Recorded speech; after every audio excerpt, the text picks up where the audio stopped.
कोविड-19 और आज का मतदाता टीवी में अनिल सिंह जी आपका स्वागत है। मोटिवेशनल स्पीकर के रूप में पूरा देश आपको जानता है।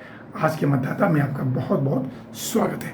सर, सवाल ये है, आज हम 21वीं सदी में जी रहे हैं और लेकिन जो हमारा समाज है इतने सारे इंफॉर्मेटिव मेरे ख्याल से क्रांतिकारी युग में है, लेकिन समाज की जो दिशा है वो अलग दिशा में जा रही है। चाहे वो मेरठ का कोई भी हत्याकांड हो या आज के समय में विद्यार्थी जीवन का अलग तरह से जाना हो या पति पत्नी का विश्वास हो।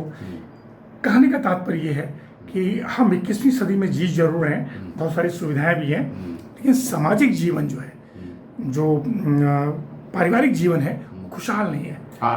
तो सर, मैं चाहूँगा मेरे जो नए दर्शक हैं उनको बताएं एज ए मोटिवेशनल स्पीकर के रूप में कि वे कैसे अपने जीवन को खुशहाल रखें। पहला सवाल सर। दोस्तों नमस्कार।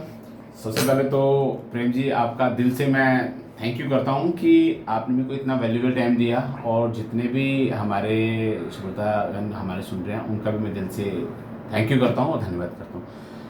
अब प्रेम जी, सबसे पहले मैं ये मानता हूं कि हमारे को अपने को खुशहाल, अपनी लाइफ को खुशहाल रखने के लिए ना, सबसे पहले हमारे को जो हमारे पास है ना अवेलेबिलिटी, उसके लिए थैंक्स करना चाहिए। आपने देखा होगा जितने भी बड़े लोग हैं वो सबसे पहले ये कहते हैं कि हमारे को थैंक्स मीन ग्रेटिट्यूड।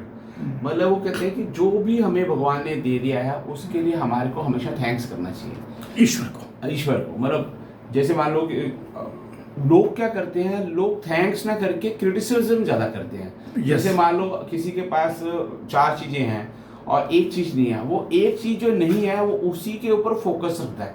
जबकि हमारी भगवत गीता जी में भी और भी हमारे स्पिरिचुअल बुक्स में ये लिखा है कि आपको हमेशा थैंक्स करना जो चीजें आपको मिल गई हैं। ग्रेटिट्यूड, भगवान जी थैंक यू, मेरे को आपने अच्छा घर दिया, भगवान थैंक यू आपने फैमिली दी, थैंक्स आपने ऑफिस दिया। तो जितना हम अपना थैंक्स करेंगे, जितना हम ग्रेटिट्यूड में रहेंगे, उतना यूनिवर्स पे वो मैसेज जाता है। और वो मल्टीपल होके आता है, 10x 100x। मतलब अगर आप किसी का थैंक्स एक बार करोगे तो किसी भी चीज के लिए वो आपको 10x में आएगा वापस। तो ये सबसे बड़ा वो है कि हमें कभी भी कंप्लेन नहीं करनी, हमेशा ही अप्रिसिएशन करना है कि भाई बहुत बढ़िया भगवान ने दिया, उसके लिए बहुत बहुत थैंक यू। और दूसरा क्वेश्चन क्या था? तो सर, क्या आपको लगता है कि वर्तमान में जिस बात को आप बोल रहे हैं वो जनता तक बात पहुंच नहीं पा रही है, आम जीवन में लोग उसको अडॉप्ट नहीं कर पा रहे हैं? बिल्कुल, हर कोई नाखुश है सर। देखो पता है क्या है, परिवार तक ही नाखुश है। प्रेम जी, होता क्या है कि इसका सबसे बड़ा प्रॉब्लम क्या रहती है, आज की डेट जो है ना में लोग जो है वो मेटेरियलिस्टिक लाइफ में पड़ गए हैं। और जो स्पिरिचुअल लाइफ है, जो अंदर से खुशी देती है ना, वो सोचते हैं कि एक एप्पल का फोन लेके पता नहीं कितनी वो मिल जाएगी अपने 1.5 लाख रुपया लेके। बट क्या है कि देखो वो दिखावे की आर्टिफिशियल लाइफ जी रहे हैं। हाँ, वो आर्टिफिशियल जी रहे हैं। जबकि आपने देखा कि जितने भी हमारे पेरेंट्स हैं, जितने हमारे बुजुर्ग हैं, जितने हमारे, वो कहते हैं कि ये जो आर्टिफिशियल लाइफ से आपको खुशी नहीं मिली, आप स्पिरिचुअल अंदर से खुश हो। अंदर से खुश पता कब होते हैं जो प्रेमी, जब आप दूसरे की खुशी में खुश होना सीखोगे ना, तब आप स्पिरिचुअल। आप जैसे मान लो आपने देखा, अब हम रोड पे जा रहे हैं, सपोज मान लो ठीक आप भी जा रहे हो, एक गाड़ी आती है बड़ी सी मर्सिडीज, आप देखोगे नॉर्मली 95% लोग पता क्या सोचेंगे, जैसे भी नॉर्मल बंदा यही सोचेंगे भाई बंदा ये ना फ्रॉड बंदा होगा, इसने बहुत मोटा पैसा कमाया होगा, ये बेईमान बंदा होगा। मतलब उसके ना जेलसी फैक्टर रहेगा, पता नहीं कैसे लूट के होया।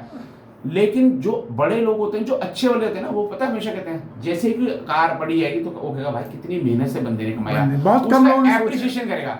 जो लोग रिच माइंड सेट के होते हैं ना बंदे, वो हमेशा एप्रिसिएशन करते हैं उसका। जैसे ही हम उसका एप्रिसिएशन करते हैं, उसकी प्रशंसा करते हैं ना, वो यूनिवर्स में जाता है कि इस बंदे ने अच्छा बोला, और वो एप्रिसिएशन मल्टीपल होके आपको मिलेगा। हमारे को हमेशा क्या करना चाहिए, दूसरे लोगों की प्रशंसा करनी चाहिए, उनको मोटिवेट करना चाहिए, थैंक यू बोलना चाहिए। भगवान ने आपको दिया भाई साहब, बहुत बढ़िया, आपने मेहनत करी है। लेकिन 95% लोग क्या करते हैं, उल्टा ही करते हैं। अरे मतलब ये भी गलत कर रही गवर्नमेंट, ये भी नहीं कर रही, ये भी नहीं कर रही। जहाँ पे हम नेगेटिव बोलते हैं ना, तो वो मल्टीपल हो जाता है। इसीलिए आपने देखा होगा कि सर लोग 95% लोग जो वो पूरा दिन उसी सिस्टम में लगे रहते हैं, जॉब में जाएंगे। जॉब आपने देखा सर 95% लोग जो है मान लो जॉब करते हैं, वो अनसेटिस्फाइड रहते हैं। मान लो जॉब हमेशा ही मतलब काम भी ऑफिस में करेंगे, बॉस उनको सैलरी भी दे रहा प्रॉपरली, लेकिन फिर भी बॉस काम नहीं करता, पैसे कम दे रहा है, मौसम ये है, ऐसा है, वो क्रिटिसाइज करते रहे। लेकिन जो बंदा कॉम्प्लीमेंट देगा ना कि मेरा बॉस बहुत अच्छा है, जब मेरी कंपनी बहुत अच्छी, आप 102% मैं गारंटी देता हूँ प्रेम जी, वो हमेशा ही जिंदगी में तरक्की करेगा। तो आपका जो मतलब उद्देश्य है कि हर किसी को जो है खुशहाल रहना चाहिए और क्रिटिसाइज नहीं करना चाहिए, बाकी उसमें अच्छाई ढूंढनी चाहिए, थैंक्स गॉड करना चाहिए। थैंक्स। और देखो मैं मानता हूँ कि यहाँ पे भी मैं 2-3 चीज़ ऐड करना चाहूँगा आपको। मैं चाहता हूँ कि सर एक तो सबसे पहले जो हमारा एजुकेशन सिस्टम है ना इंडिया का, उसमें इम्प्रूवमेंट होनी चाहिए। उसमें क्या रहता है कि सारे के सारे स्कूल्स में जितने भी टीचर्स हैं, जो भी, वो पूरे का पूरा बर्डन जो है ना बच्चे को सिर्फ मार्क्स पे ऊपर फोकस करते हैं। बेटा आपके मार्क्स इतने आने चाहिए, मार्क्स इतने आने चाहिए।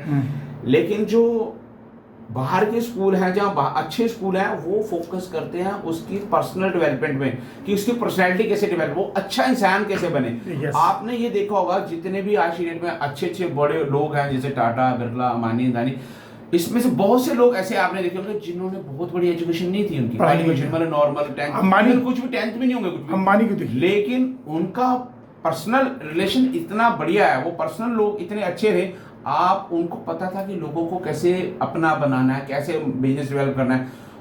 और वो जिन लोगों के पास 5-5 डिग्रियां होते हुए भी वो इस वो लेवल पे पहुंच गए हैं, जैसे मान लो ये, क्योंकि उनके अंदर संस्कार बहुत अच्छे हैं। जो स्कूल, जो पेरेंट्स, जो टीचर अपने बच्चों में संस्कार डेवलप कर देगा, उनके साथ अच्छे पर्सनैलिटी डेवलप कर देगा, वो बच्चे हमेशा ही जिंदगी में कोई बहुत बड़े लेवल पे पहुंचेंगे। लेकिन आज की सिस्टम में मान लो बच्चों को ऊपर सिर्फ यही प्रेशर रखना कि आपके 95% आ जानी चाहिए, 99% आ जानी, उससे क्या है, बच्चे से फोकस करता है मार्क्स पे।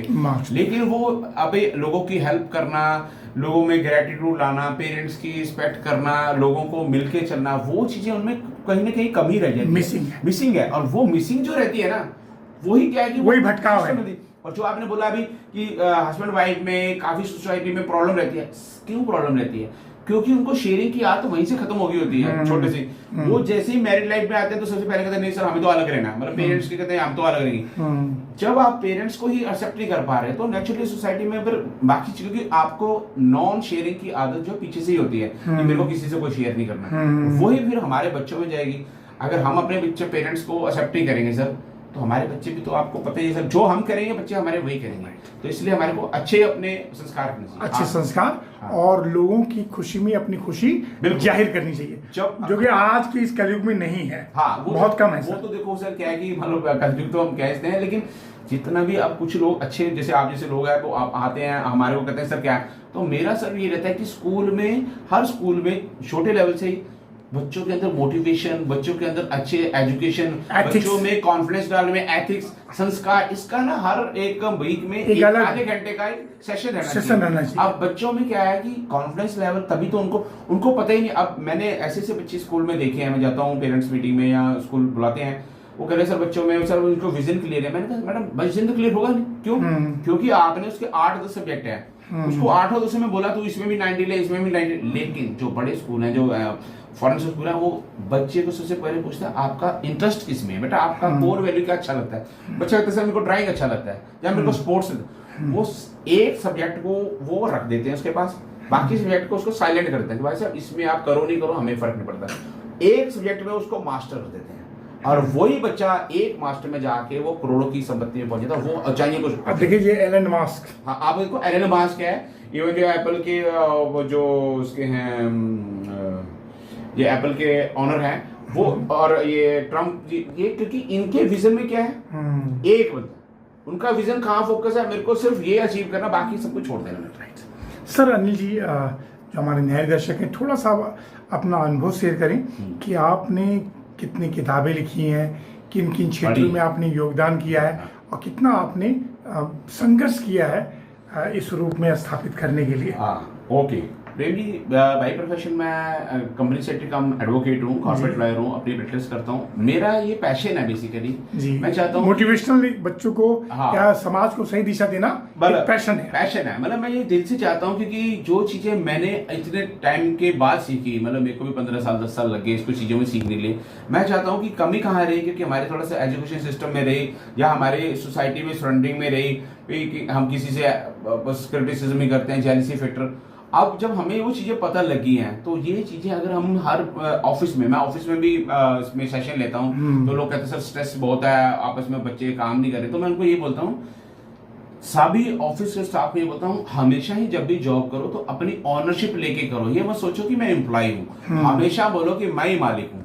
जिस दिन आप ये सोचोगे मैं मालिक हूँ, उस दिन आप देखो कि ऑफिस में काम कैसे होता है। तो और दूसरा कि ऑफिस में सभी को अपना ब्रदर सिस्टर की तरह सोचोगे तो कभी भी लड़ाई नहीं होगी, कभी भी कोई कंप्लेन नहीं आएगी। लेकिन जिस दिन आप कंपटीशन सोचोगे उस दिन वो उसमें आपस में रहेगा।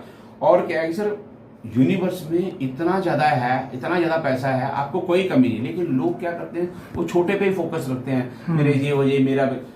जब तक आप अपना सोचोगे ना, आप कभी भी तरक्की नहीं कर पाओगे। और इसलिए मैं कहता हूँ, जब आप लोगों का सोचोगे ना, तो आप 100x तरक्की कर जाओगे। तो सर सवाल मेरा यही था सर कि आप कौन कौन से बुक्स की बुक्स तो मैं देखो आपको प्रेम जी आपने, तो मैं ना इसमें क्या है प्रेम जी, मैं थोड़ी सी बुक्स पढ़ता हूँ, तो मैं 2-3 बुक्स आपको देखता हूँ। जैसे सबसे पहले ये बुक्स मेरे को अच्छी लगती है, थिंक एंड ग्रो रिच। इसके ये है नेपोलियन हिल जी। ये इंग्लिश राइटर का ये है कि सोचो और अमीर हो जाओ। आप बोलने में तो ऐसे आ रहे यार, सोचो तो क्या, ऐसे अपने आप अमीर हो जाओ। ये बुक जो है, इसको पढ़ के लाखों लोगों ने अपनी जिंदगी चेंज की। इसका राइटर का थ्योरी क्या है, इसका क्या है कि सबसे पहले जो भी आपका एम है, आपने मतलब स्पोर्ट्स में नंबर 1 बनना है, बिजनेस में नंबर 1 बनना है, जो भी आपका ड्रीम है ना, उसको आप अपने माइंड में देखो कि हाँ भी मैं ऐसा बनूंगा बड़ा होके। पहले उसको विजुलाइजेशन करो, जब वो विजुलाइजेशन हो तो उसको फील करो। जैसे मानो आप कहते हैं मैं एक स्टार बनूंगा बहुत बड़ा, तो जैसे स्टार रहते हैं ना, स्टार कैसे रहते हैं, बिल्कुल आप सोचो कि भाई एक वीआईपी ट्रीटमेंट का, तो अपने आप को फील करो, अपने आप को हमेशा ऐसे ही रखो कि कोई भी ऐसी हरकत मत करो जो वीआईपी नहीं करते, जैसे आप सेलिब्रिटी नहीं करते। जब आपके अंदर वो फील आएगा, आपका कॉन्फिडेंस लेवल हाई हो जाएगा। लेकिन खाली फील और उससे भी नहीं कुछ काम होगा, आपको एक्शन भी लेने पड़ेंगे। एक्शन मतलब वो सेलिब्रिटी काम कितना करता है सुबह 9 बजे से लेकर 7 बजे से लेकर रात को 9 बजे काम। जैसे अक्षय कुमार है, सुबह 4 बजे उठ जाते हैं। तो ये मतलब इस बुक में ये लिखा है कि सबसे पहले आपने ड्रीम को माइंड में आंखें बंद करके देख लिया आपने, फिर उसको फील करो कि अगर आप सेलिब्रिटी हो तो कैसे आप जाओगे, होटल में बैठोगे, और उसको बनने के लिए आपको एक एक्शन प्लान लेना है कि भाई मेरे को दिन में ये काम करना है, तभी मैं आगे बढ़ूंगा। तो ये एक बहुत अच्छी बुक है, थिंक एंड ग्रो रिच। मैं ये रिकमेंड करूंगा कि हर पर्सन ये पढ़ेगा तो उसकी थिंकिंग चेंज हो जाएगी, और जब थिंकिंग चेंज हो जाएगी सर ऑटोमेटिक हो जाएगा। एक सर दूसरी बुक्स में ये रिकमेंड करता हूँ, लोक व्यवहार की प्रेम जी। ये बुक मतलब ये है उसकी डेल कार्नेगी की, इंग्लिश में इसका how to win the people influence. ये इसमें ये सिखाया है कि जब भी हम किसी से बात करें या लोगों से मिले तो कैसे हम मिले, बातचीत कैसे करें। आप ये देखो, इसमें सबसे बड़ा मेरे को लगता है कि एक पॉइंट में लिखा है कि स्माइल से आप किसी का भी दिल जीत सकते हो। आप लोग कहते हैं स्माइल से क्या होता है, जैसे आप देख लो स्माइल करो, कोई भी बच्चा स्माइल करता है, सारे खुश हो जाते हैं ना। लेकिन हम क्या करते हैं, काम में इतने बिजी है, हम स्माइल नहीं करेंगे। अब हम किसी क्लाइंट से मिलने जाएं और वहां पे आप देखो स्माइल, आप आओ, मैं स्माइल ऐसे बैठ रहा हूँ, कैसे लगा, लेकिन मैं वेरी नाइस, तो आपको यार बहुत स्माइल से आप किसी भी पर्सन को अपने साथ अटैच कर सकते हैं। तो हमेशा मैं रिक्वेस्ट करता हूँ भाई स्माइल प्लीज। तो ये इसमें कई बिजनेस के और भी है कि लोगों को अपने साथ कैसे दोस्ती बनाएं, इसलिए है लोग यार कैसे लोगों से मिले। एक मैं ये भी रिकमेंड करता हूँ, और एक बुक में सर बच्चों को ये रिकमेंड करना चाहता हूँ कि रिच डैड पुअर डैड, जी रॉबर्ट कियोसाकी की बुक है। ये सिखाती है कि हमें काम के साथ साथ बिजनेस को भी डेवलप करना चाहिए, क्योंकि इस बुक का एक ही लॉ है, एक लाइन में, your network is your network. जितना बड़ा आपका नेटवर्क होगा उतनी बड़ी आपकी नेटवर्क होगी, और जितना छोटा होगा उतना। तो ये मैं चाहता हूँ कि सर ये आपकी तीनों बुक्स जो हैं, ये मतलब अपने दर्शकों को भी चाहता हूँ कि और जितनी बुक्स पढ़ेंगे मैं ये मानता हूँ कि सर उतने ही हमारा देश आगे जाएगा, और जितना यूथ आगे जाएगा देश तो आप। एक बड़ा सवाल सर, हर जीवन का एक संघर्ष होता है अपने अपने सोच के हिसाब से। एज ए मोटिवेशनल स्पीकर कैसे मन में हुआ कि नहीं नहीं, मैं इस कंपनी सेक्रेटरी भी आप हैं, हाँ। और एडवोकेट भी आप हैं, बिल्कुल। तो कि भाई मुझे मोटिवेशनल स्पीकर के रूप में किसी को प्रोत्साहित करना चाहिए, हाँ। वो कहाँ पे आपको पिंच किया? तो ये मैं बताता हूँ, बिल्कुल सही क्वेश्चन पूछा आपने प्रेम जी। इसमें क्या था कि सर देखो, अभी आपको पता कि 2020 में कोरोना आया, तो कोरोना में तो काफी चैलेंज आए, सबके आए, तो मेरे साथ भी थोड़ा सा चैलेंज आया कि भाई इनकम को लेके भाई। तो उन दिनों मैं भी चैलेंज फेस कर रहा था कि भाई कैसे जॉब करूँ, प्रैक्टिस कैसे करूँ, क्योंकि सब कुछ सिस्टम बंद था। मेरे दोस्त एक बार एक दिन आए कि अनिल जी, अगर आपको कुछ एक source of income second parts of income आपको बताया जाए तो काम करोगे? तो मैंने कहा बताओ। तो उन्होंने बोला कि आप अपने लिए तो प्रैक्टिस कर रहे हो, ठीक है, बट आप सोसाइटी के लिए क्या कर रहे हो? मैंने कहा ये क्वेश्चन मेरे को लगा कि क्या करना है इसका मतलब। देन उन्होंने बोला कि आप लोगों को अच्छे विचार बताओ। तो मैंने कहा भाई मेरे को खुद ही इतने विचार पता नहीं तो कैसे पता लगे। देन उन्होंने मेरे को पहली बुक रिकमेंड करी, sir rich dad poor dad पढ़ो।